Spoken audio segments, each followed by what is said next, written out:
Hello all, let's take a few minutes and talk about a useful way to analyze arguments. The method is called Toulmin analysis and was developed by the logician Toulmin specifically for working with arguments in the real world.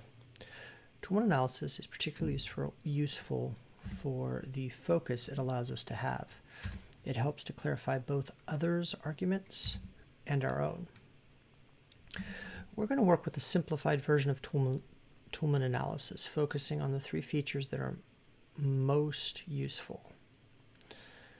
We'll define those features as we look at how to use Toulmin analysis to work with an argument in the real world. Let's begin with this paragraph from an editorial about President Trump's candidacy. Sadly, but resolutely, I believe we need to take a wrecking ball to American politics today. That ball has to be in the form of a candidate who is willing to do whatever is necessary to bring our middle class back to the family of haves and restore our country's sense of independence and sovereignty. I believe Donald Trump is the most qualified to lead this movement and to begin returning America to all Americans. And let's think about it in terms of a claim. A claim is an assertion being made in the argument. Usually claims are supported by evidence. An argument can have any number of claims.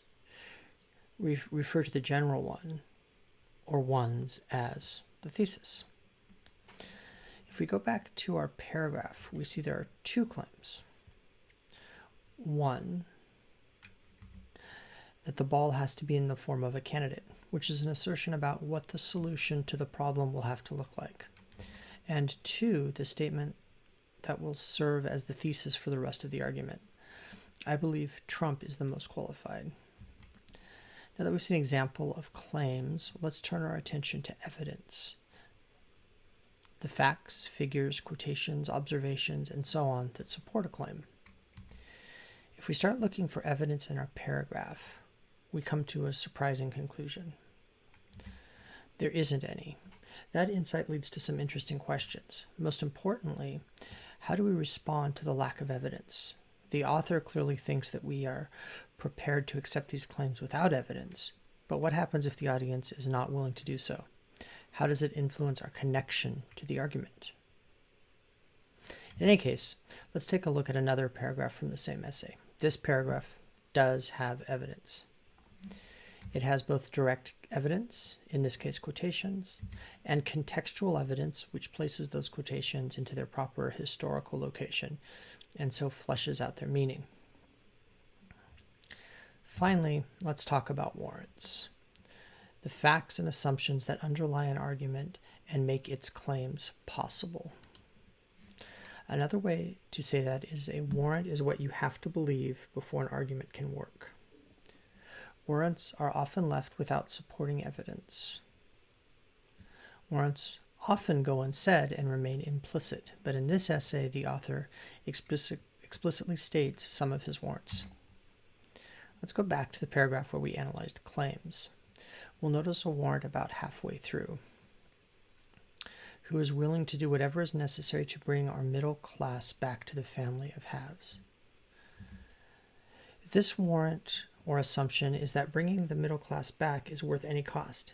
If you don't think that is the case, then the argument, or at least this part of it, falls apart. And in the same paragraph, we have a second warrant immediately following the first. Restore our country's sense of independence and sovereignty. We have to assume that America has lost these qualities, or again, a portion of the argument crumbles. Finally, the last warrant, which motivates the rest of the argument, to begin returning America to all Americans. We have to assume that America has been taken away from Americans. Otherwise, there is little reason to act, because whatever has happened with the consent of the people. Although brief, these examples help to illustrate how Toulmin analysis helps us to focus on specific elements of an argument and to see what we might not otherwise notice. For instance, a paragraph that makes several claims but offers no evidence. And once we notice the details, we can consider if the choices the author made are effective, and we can decide how we want to structure our own essays. Please let me know if you have any questions. Cheers.